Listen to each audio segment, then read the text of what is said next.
And girls, welcome to the channel. This is Clarity Empress, the Empress of Clarity, here to bring you some spooky stories. Okay, so now I'll be uploading some similar stories tomorrow on my TikTok. All right, so if this is your first time here, welcome. If this is not your first time here, well, thank you for coming. Make sure you like, subscribe. I don't know why. Till I turn on the camera, I can't talk. Anyways, hit that subscription bell. That'll let you know whenever I'm on, okay? And this is spooky story time. So Friday nights are dedicated this month and early part of November to spooky stories. Now, if I end up getting a whole lot more stories, I'll start to tell more. Okay? Excuse me. All of a sudden, I get on the night. I start to record, and I can't even talk. My throat is closing up. So it's almost like somebody don't want me to tell the story. Hmm. Well, I'm about to get something to drink. See if we can work on this throat chakra before I talk, cause I was just talking just fine. The hell. Mm-mm-mm.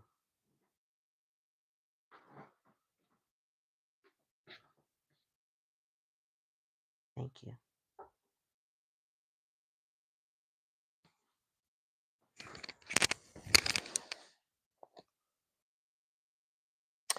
All right, y'all. So we're gonna begin.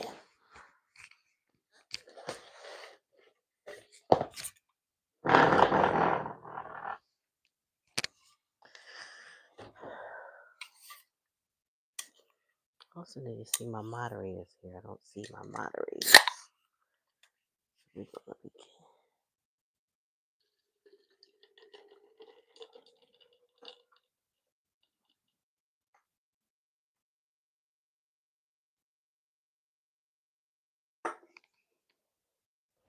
Okay, there we are. Is that one of my moderators?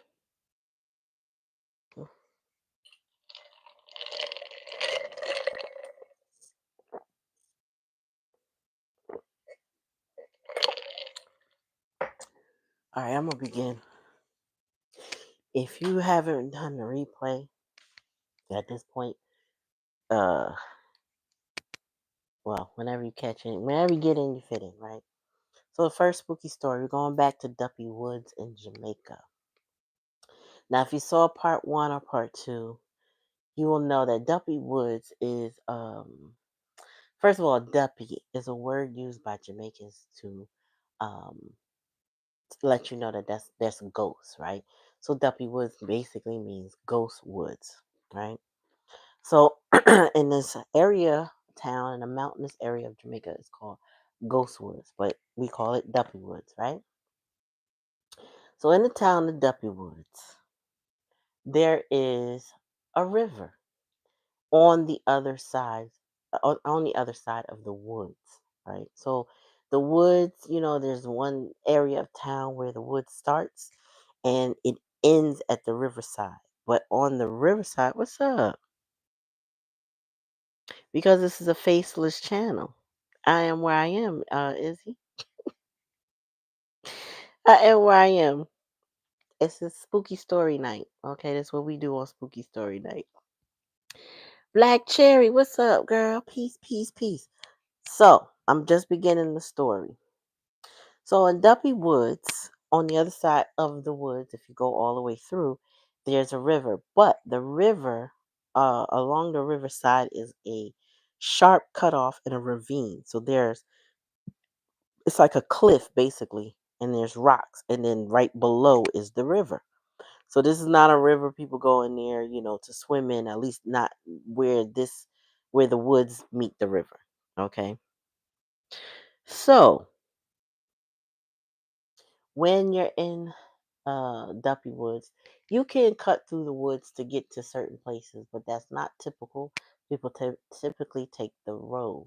And then Jamaica, there, where this is, and probably to this day, some places there's no lights, but um, the people had common sense, I guess, or made do with the best they could, and they used silica, some type of silica, to line a road. Basically, the road was paved white with these little white rocks, and so when you walk down the street, you might not have had electric light, but the moonlight would reflect off of this room. So we are starting this story off with what do I call? I call him Paul in my TikTok, right? So Paul is an older gentleman who works at night, and he gets off really late at night, and he takes the road home every night as usual. So one night he's heading down the road, and Paul had a neighbor named Jack Smith. Now Jack died a few years ago, and his house is something that Paul would get to prior to his own on his way home. So, and I think those houses were, either a half mile, quarter a mile away from each other. So, at some point though, Jack is walking down the road, and he gets near where Jack's house is, somewhere near the opening of his fence, but he's just walking on the road, and everything is black. It's kind of like you walking into a black hole or a black abyss. Okay, because where he is, what's up, Tuesday? Where he is, he can still see the road, but it's like if it was a black curtain. He decides for some reason to go through, thinking, well, my home is just down the road. So as he goes through, he's walking and walking and walking. He can't not see where he is. It's just complete darkness. And at some point he feels like he's turned around. So he's turned, but he doesn't. He just feels like I'm still got. Hey, I'm only a few feet, a little bit away from home. So he just continues to go and go, and then it's like, okay, I should have been home by now. You know what I mean? If I'm heading in the right direction, I should have been home by now. And again, he could have. They said that he could have cut through the woods a little bit, but most people won't do that at night. That doesn't even make no sense. You ain't going through the woods. You stick to the road. Well, he kept going until he heard something say, "Stop, don't move." And he just froze where he was. Now, mind you, it was already late at night. I feel like he was on that road after 1 o'clock every night that he, came home. And when he heard that, he just stopped. He didn't move forward. He didn't move backward, left, right. He did not move. He stayed in that position until sunrise. Now the sun is coming up, and now he can start to see where his feet are. And what he saw was he was standing at the edge of the woods where the ravine is, where if he had took another step further, he would have stepped to sudden, unalivement. So there's that. And he made his way home. He don't know what it was that spoke to him. Could have been Jack, could have been something else, but he said he was not budging from that spot. So what they say there is that spirits don't necessarily unalive you, but they can send you to that point where you do it for yourself, meaning like you cause it by what they direct you to do. But he was directed to stop, and that's what saved him. Okay, that was that. Yeah, Tuesday I hear back from you. So, tag you're it. Now, the next story. Now keep this in mind. One of the things these are stories in Jamaica right now from LP. One of the things he said was that, animals can sense spirits. They can even see the spirits. That I believe that because I experienced that myself. I watched my animals see things that we needed to deal with, but they saw some things that no one else could see, and they reacted a certain way. Well, LP had an older brother when he was still back home in Jamaica. And excuse me, let's see, something keep trying to choke me up while I'm trying to talk. Whew. So he was dating a young lady, and the young lady became pregnant. And no, no, not Tarot Blessings 101 at Gmail, Cherry. Clarityempress at Gmail. I was about to pin that. So he was dating a young lady, and the young lady became pregnant, and he was adamant that the baby was not his. Now, I don't know what his reasons were. But he was like, "That's not my child." So the two mothers met at at LP's mom's house, or at his home, and the two mothers disagreed, had a disagreement. I don't know what they disagreed on, but they definitely had a disagreement. And LP's mom banished her from her property and said, "Don't ever come back here no more." Now, LP's mother, not LP's mom, the lady that was the mother of the girl in question, she was into Obia. All right. So there was a lot of people in that town into Obia. And so she vowed at that point to send a spirit to the house as a threat to the mother when she said, "Don't ever come back here." She said, "Don't worry, I'm going to send something to you." So maybe a night or two after that, some short time after that, their property was 17 acres. Had a long, windy driveway, or long driveway. I don't say windy, but long driveway. Fenced in, and they had a catchment tent. They had an outhouse, and they had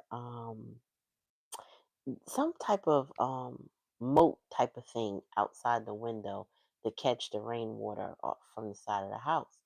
So every night around between 8 9 p.m. it would start. The dogs, they had 5 dogs in the yard. The dogs would run, and they were chasing something. All of them were chasing this one thing around the yard. So, no one saw what it was, but it disturbed the animals so badly that one time they were mostly around the catchment tent, around tank, around the outhouse, and that one window on the side where the kitchen was. So his brother and a cousin, they had to get up on something. I believe it was like on the countertop to look through this window. Now, he said what the name of the windows are, and I've seen it before when I was in Jamaica. I don't know what they are, but I know that some of them were like frosted, and then you turn it and they open up like blinds, but they're a window, right? So that you could turn it, they opened up, and you can look down through the blinds, and they looked down outside, and they could see it was a woman dressed in white, and she was flying around the yard. And every time she went to touch down, she would glide over the ground. So she never touched the ground. But she was what was causing these animals to bark incessantly and run after her all the way till dusk. So from night till morning, this is what these dogs were doing. So once they described what it was, the mother went to work. Okay, the mother of the home. I believe she was a Christian woman, very quiet, they said, but she knew what to do. So she got her frankincense, her myrrh, and some other herbs, and she burnt them at the four corners of her home. She burnt it in the home, and she burnt it near the driveway entrance, I believe. For 7 days, she did that, and then there was never another disturbance. So she went to work to cleanse her home. Oh shit, I'm steady talking. Jerry said, "What the fuck?" hmm So that's that. Now, again, he had another story, short story, where Now, he reminded me that, Duppy Woods, the catchment tent that I keep saying tent, catchment tank that was for the town was a lot larger than people would have at their houses. So they had one at their house, and other neighbors might have one too. It was a gathering hole, a water hole, so to speak. Farmers would bring their animals to the trough area there. People could go with the multiple pipes that they had. People could also get water for their home walking down. It was a very, like I said, it was a gathering place for people to go. So when and he said what he said was that it was at the bottom of the hill. He said everything flowed down to the either bottom of the hill based on the catchment tank, and it also flowed even further down to the river. So there was a part of the road which led home. It was like a very, very, very shallow stream used to pass through. There was no like bridge needed or whatever. It was just a shallow stream. You could literally walk right through. So one night, um, him, a cousin, brother, and another cousin were riding on the backs of a mule and a donkey. All right. So it was two on each. And they got to the stream. And as they approached the stream, got very close, the mule and the donkey started to react to whatever they could see. They saw some type of spirit and it was making them react. They were getting ready to buck. They were getting excited, and so the guys just jumped off of them, and they were like rearing to go head through the woods, which would have headed toward the river. Um, but the guys were very smart and very intuitive on these animals. So when they jumped off, they had, gained the reins of these animals and kind of calmed them down and then ran them through that little bit of stream. Once they got past the stream, the animals were fine. Now, this never happened before, but something was present that day.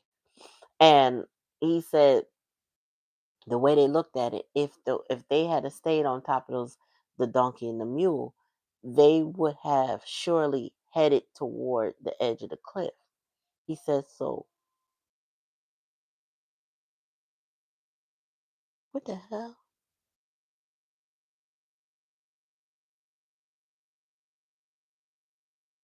Oh my God, did that sound like a howling?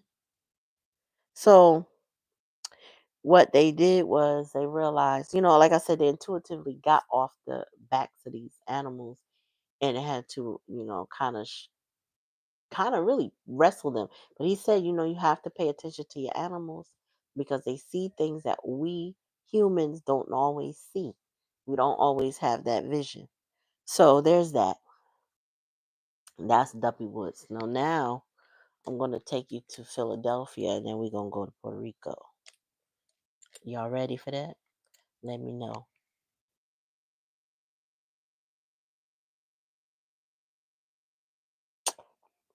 But yeah, so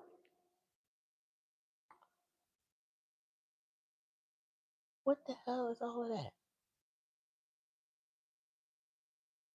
Yeah, but it sound extra, don't it? Hmm. Okay, we ready? All right. So Philadelphia, this would be May 1985, right? So we'll call him Juan. Now Juan was approximately 14 years old at the time. And Juan had a little sister who was 11. She's 3 years younger than him. And we'll call her Yvonne. So Juan and Yvonne usually, hung out right in front of their house, and they lived in row homes. Philadelphia is loaded with row homes, right? So the neighbor had a child about Yvonne's age, which she played with.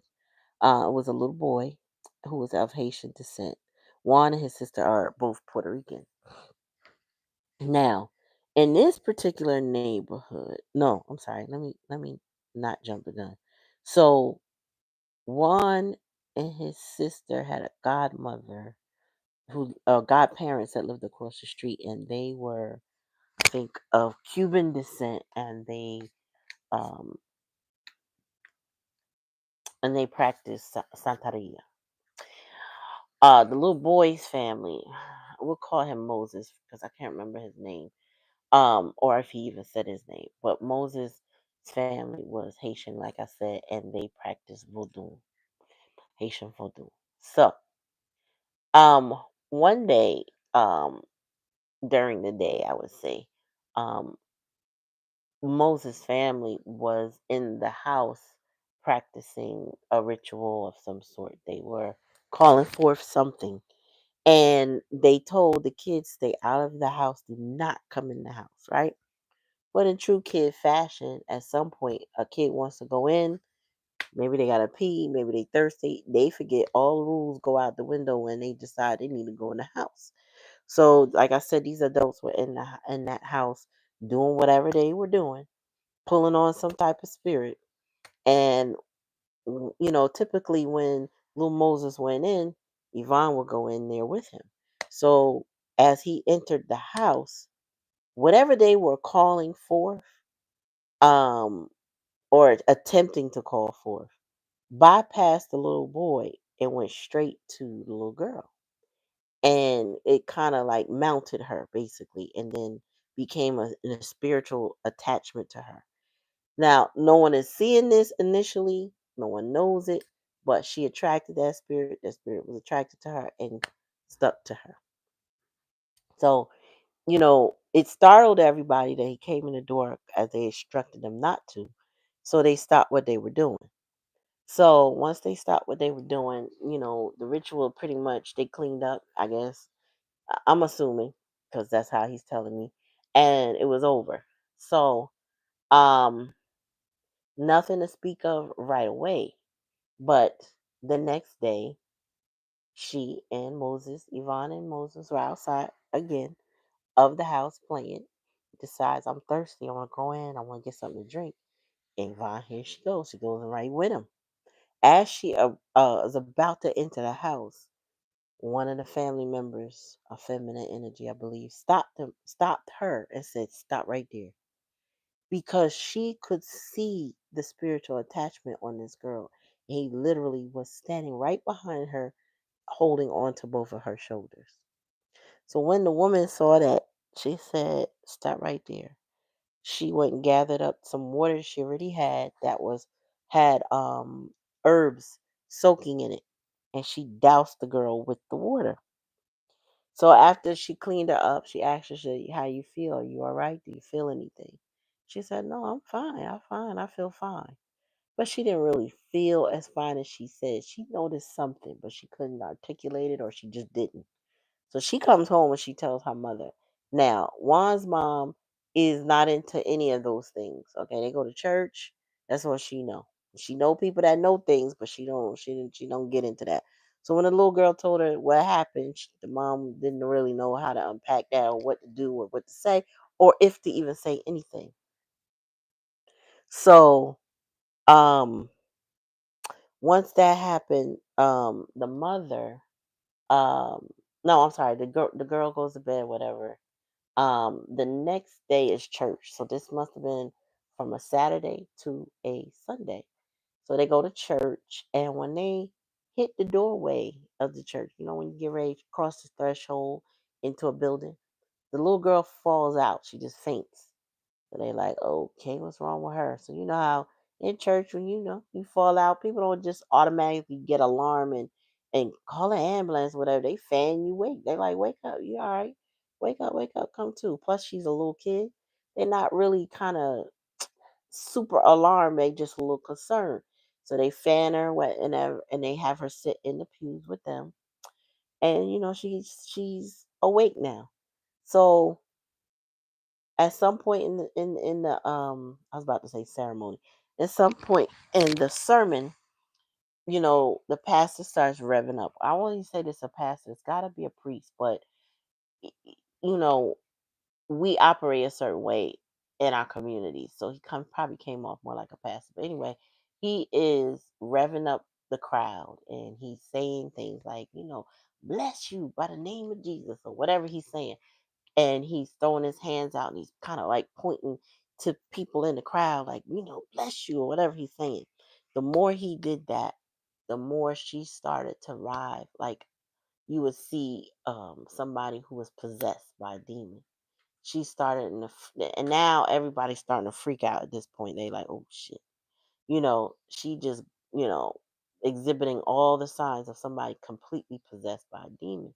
And they get them, I think they take her to some part in the church, and the priest is talking to her, and she's talking back, but it's not her voice now. It's the man's voice. Now it's the spiritual attachment talking through her. And so the family started to discuss with the priest, we need exorcism. And he's like, yeah, about that. According to I guess maybe the Catholic Church, you have to have a license to do that. It's a lot there's a lot of red tape. They don't just let you do an exorcism because you became a Catholic priest or whatever kind of priest, right? So basically, he wasn't going to be able to help them. So they get the girl, I think, over to the godparents' house, and they realize, okay, you need to go back to the people who summoned this thing, because once they tell a story, they realize, oh, wait a minute, this started with the family next door. So they go back and they alert the people, because after they threw that water on her with the herbs, she did speak to, I think, the mother, and says, if anything, we're sorry, we don't know what happened or why this is happening to her, but if something should happen or she should change or anything seems different or off, let us know. So they had to go back to the same Haitian family that did the voodoo that night, and they had to do a ceremony, basically exorcise that demon out of the sister. So they start to, if you see that light, that's my microphone, so don't freak out. So, because I know I looked and I seen it like, what the hell is that on my screen? Anyway, they go back. The Haitian family does another ritual that they said, okay, boom, they alleviated that spirit off of the girl. So we think everything's normal. Now, this is the day before Move. If you're familiar with Move in Philadelphia, that was the bombing of the black people's, like a liberation movement. Um, the government literally bombed a neighborhood because they considered these people dangerous because they had their own liberation movement. So this was around May 13th, 1985. The sky was orange. He said he'll never forget that. They lived nearby that area. So the sky was orange, but he didn't know that's what it was when this happened. So anywho, now the next day, um, they the family was doing some type of bingo after the exorcism. The bingo, they're doing bingo or something like that. You know how it is in our cultures. Um, there's a way, there's a like the adults would do something and the kids are expected to be a certain area, right? So, um, Moses is playing. So now they're across the street at the godmother's house again, and the bingo, whatever they doing there over there, is there, and the kids are outside. So him being an older child, he is like, all right, well, I wanna I'm hanging out. Moses is hanging out with his little sister. Everything seems fine, normal, back to normal, whatever. And his cousin says, I'm thirsty. We can't go in there. Let's go back to your house. I'm thirsty. I want something to drink. So, all right. So they go back across the street, and then he said his mama's rule was you can't come in our house unless you're with a member of the family. Okay, that's just so he got to go inside with his cousin. And the mom, even though the adults were over there, mom was in the shower because she was on her way over there. She hadn't gotten there yet, so she was just taking her shower. He brings the cousin up and to go get something to drink, but they stop in the room to get something anyway that they want to carry back across the street. While they're in his room, they hear something call his name. Juan, Juan, let me open the door. I can't get out. Open the door. Now, in his room was a closet. The closet was near the window on the left side, he said. He said that closet has been stuck shut for 3 weeks. They could not get in that closet for the last 3 weeks. The voice he heard was his sister's voice. So now he's freaking out like, hold on. I left her across the street on the porch with Moses. How in the world did she sneak in this house, maybe while we were getting something to drink, get in this closet, asking for me to let her out? So he's like, So his cousin was getting ready to go try the door open, and he's like, nope. You know what? Don't touch that door. And he said, cause it just not the math ain't mathing. So he they leave and they go back downstairs and they go across the street. His sister's there. He said, now how you get out the house that fast? She said, what are you talking about? I was here all this time. And so he turned to Moses and was like, was she out here with you? He said, yeah, she never left. So now him and the cousin looking at each other because the cousin heard what he heard. Okay. Now they tell the mom when she finally comes out the shower, makes her way across the street. She like, what's going on? So they tell her. So mind you, they didn't stay at this house much longer. Okay. But yeah, so that happened. And then there was another time in that with that same closet, he heard his name being called, and it was somebody else uh trying to get him to open that closet door. I don't know if it was that closet or a different one. I think it was a different one, but he said, he's been around Santeria, voodoo, all of that for a very long time.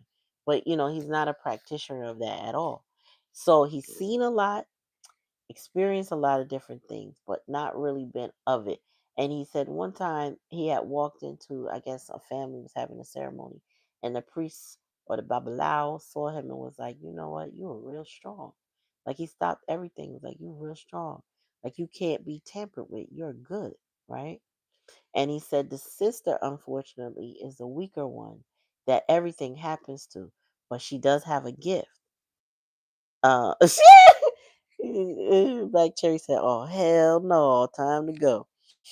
Yeah, so the sister has a gift, but she doesn't use it, so she's constantly attacked. Throughout their life, when something comes for them, she's the first one to get it. Um, so yeah, so on for him though, things attack him outside of him. Like it might mess with his money or his luck and stuff like that, but it can't directly impact him like it could enter her. You know what I mean? Like she could be mounted and attached, whereas versus they don't attach to him, but they try to attach to his favor. You get what I'm saying? So again, they he was told he was spiritually protected. So the thing is, I said to him, well, how about her? Like, how come Yvonne, it, wasn't there like some type of spiritual protection done for her? He said yes, several times over the years. The problem is she would have to keep going back to a practitioner to maintain it. So it would just basically like they would do a ritual for her and then eventually it would wear off and she's always being attacked. And the same thing happens with her daughter.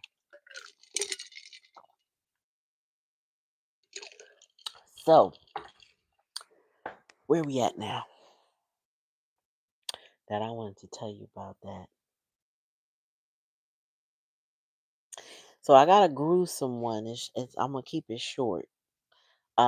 He had a cousin in Puerto Rico who was unalived, unfortunately, and he was visiting Puerto Rico at the time. And while he was there, there was um, some sort of spiritual attachment. I feel like um, the I think it was the aunt and it was the aunt and uncle of this cousin, and the uncle was I think her stepfather, really, and he was blind. Okay, and I don't know what happened, who did what to who, but he ended up with a spiritual attachment, and the way that they know it was a spiritual attachment. Hey, Maribel, how you doing? He the way that they knew it was a spiritual attachment was, unfortunately, uh when he unalived the young lady, he kind of raped her and unalived and then split the body in half. So he was instructed, or he heard, to put one part under a tree, a specific tree, and the other part in a cave. Now, this is Puerto Rico. You know, the what's the word? The beaches are vast in Puerto Rico because it's an island. Um, and the man is blind. So there's no way he would know a specific tree like this or a specific cave where he went. This was something hidden. He had never been there prior to being instructed to do what he did. But this spiritual attachment took over him. So he had dressed her body, did what he did, and put it, like I said, one part here and the other part there. And so when everybody realized she was missing and that something happened, he was the one that took them, blind, right back to that spot, and then right back to these caves that nobody else knew about it. I pray you're doing well as well, Maribel, and I appreciate you coming. Glad you were able to come through last night too. So he Yeah. So I was asking about this because now that they discovered her body, he happened to see it. Now he was a teenager at the time, so he didn't touch anything, but he went with them when they were looking for her, and he found her. He said she was smiling. Okay, and he said the man said, the stepdad, he said, they're gonna restore my sight because of what I did. So some spiritual entity told him to do what he did and that his sight would be restored. So I said, well, what happens to somebody in Puerto Rico if they commit that kind of crime? He said, oh, they get the death penalty. And I said, really? Not death penalty, life. That he said they get life. He said it's not life like here. You get 25 years and you can go home, or there's a chance of parole, or you get to appeal. He said, no, that's it. That's it. And you don't get 3 meals a day. You don't get a cot. You don't get a room. You get a place to curl up if you can find it. And if you're lucky, you won't get raped either. And just basically, you're lucky to survive. If you don't have food, you don't have food. And he said, and you better hope that they don't work out a deal and transfer you to Brazil or something like that, because you may never be seen again. So I said, wow. So yeah, he had done some time, on behalf of what he did to this young lady. Now, I don't know why she became his sacrifice and what entity or why that entity was in his head, but that was just, he said, that's just the tip of the stories I could tell you. To be honest, I kind of woke him up for his stories because I knew something about him and I wanted to tell it, but he was having a hard time remembering it himself. So when I kind of refreshed his memory, he said, no. He said, yeah, yeah, yeah, no, no, no, that happened, that happened. He said, wait a minute. Then everything started coming at him at once. So I'm going to tap into his stories. Some of them are in Puerto Rico and some of them are in Philadelphia. He told me that he moved around, of course, in Philadelphia. There was one house they went to in Philadelphia, and there was someone gave them a ritual with a coconut. Now he said you had to kick the coconut along the corners, the edges of the room, and you couldn't touch it with your hand. You just had to kick it, and you had to see if the coconut spun a certain way. Like, did it roll? How did it react? Like, you had to know what it was supposed to do, and you gotta take it to all the rooms of the house. You can't touch it with your hand. So, would assume, to me, the most logical thing is to bring it upstairs and start from there and bring it down. I guess I don't know, but I know I had to go throughout the entire house. Then they take the thing outside and they set it afire. He said, now typically if you ever seen one burn, it will burn and it will burn orange. He said this one started off burning orange. All of a sudden, the flame turned blue, and then poof, it disappeared, and so was the coconut. That was a house they could not move into. Okay. Um, there was another time where something was mimicking him. No, not mimicking him. Was it him? No, it was mimicking somebody else in a closet again. Hey, hey, Juan, open the door. You don't hear me? I'm trying to get out. I can't get out. And it wasn't the person he thought it was. It was another guy, a cousin or something. So, needless to say, one of his cousins from some of these experiences, he said, ended up being now a pastor. He completely became religious. Uh, it was a lot for him, you know. And then, yeah, yeah, that's what he was saying. That they collected the bad energy. But apparently this one was loaded. So by the time, they got outside with that thing and burnt it, it was poof, gone. And like I said, it had to roll a certain way. So I don't know if it did all of that when they collected it, but when that thing disappeared, it was like, no, this is not the home. Not for us. So yeah, that was spooky story time. I hope, in fact that it did resonate with you. You got any questions for me that I might have asked them? I'll answer it now. If you didn't hear the entire thing, roll it back if you can and catch the beginning. I tried to set the tone to explain to you what's happening and why, like in Duppy Woods where the river is and the ravine and how dangerous that was. So you understand that get anywhere near that was not like your typical river where you go to the edge of the bank and maybe you could dip your hand in, maybe you could swim in the river. This is not that kind of river. Okay. And then one, his stories center a lot around things like Santeria and things like that. I do know in Duppy Woods, LP said he there was a lot of jealousy in that town and he was limited even to who he could eat their food. Like his mother only allowed like there was two different families that they could eat from. Nobody else. She said these people are jealous people. You cannot eat from them. So they couldn't do that. Also, interestingly enough, that house he said that they lived in. Now I can't imagine what it's worth now.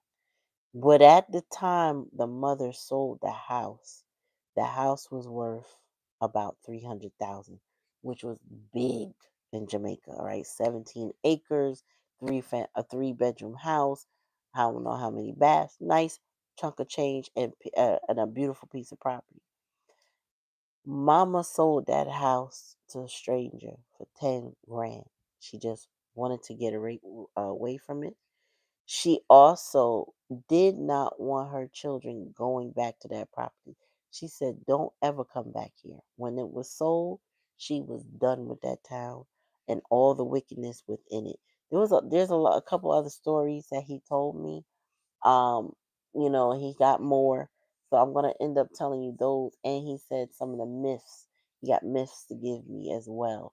So I'll be doing that. But again, you're welcome to send stories to me by email at clarityempress@gmail.com. I'll take a look and then I'll tell your story.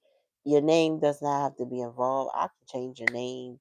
You know what I'm saying? I don't have to say your name, but ultimately I'll tell you a story. Just give me the scene. You know what I'm saying? Let me know what part of the world we talking about. What state are we talking about? You know what I mean? What time period are we talking about? Um, Things like that. Um, Duppy Woods, a lot of that would have happened for someone in the 70s. And then over in Philadelphia, these stories would have happened in the 80s. But yeah, so I hope you enjoyed your Duppy Lord, your spooky stories. And I'll get back to you with a live. I don't know, y'all.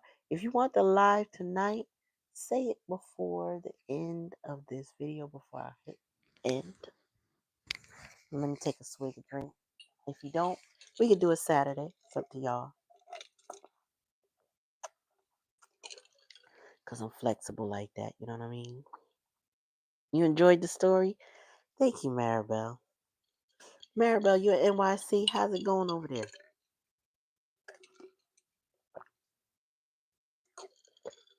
What does that indictment even mean for your homeboy?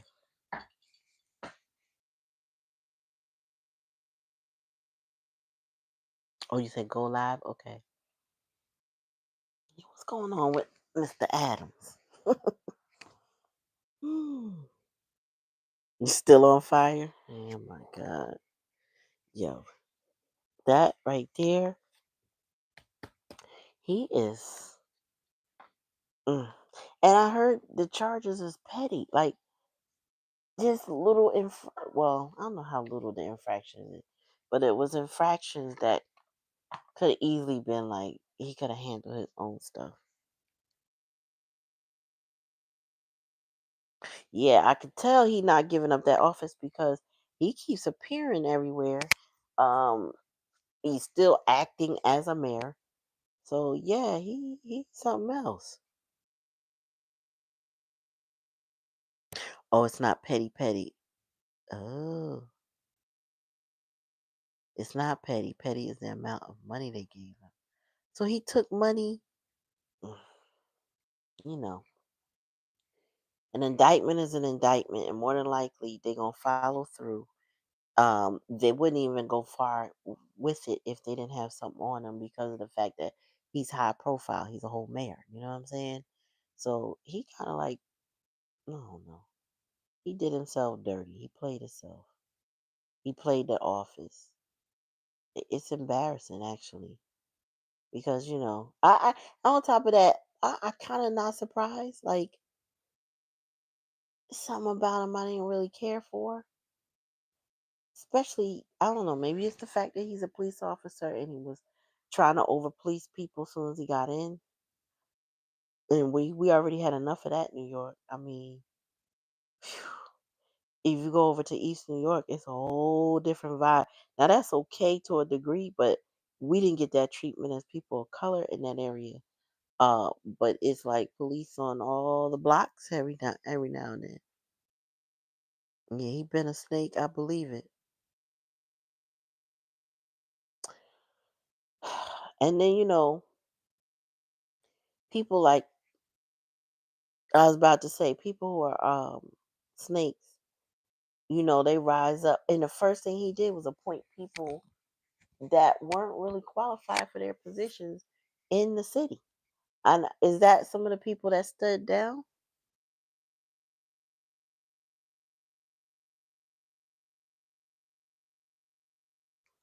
Mm-hmm. Mm-hmm. It is all about that money. All right, y'all. Give me a minute. I gotta find my thumbnail because I like to have thumbnails, not just my profile pic, AI pic. You know what I mean? I'm gonna find my profile. I mean my thumbnail, and then I'm gonna start a live. Turn on the light so you can see the cards.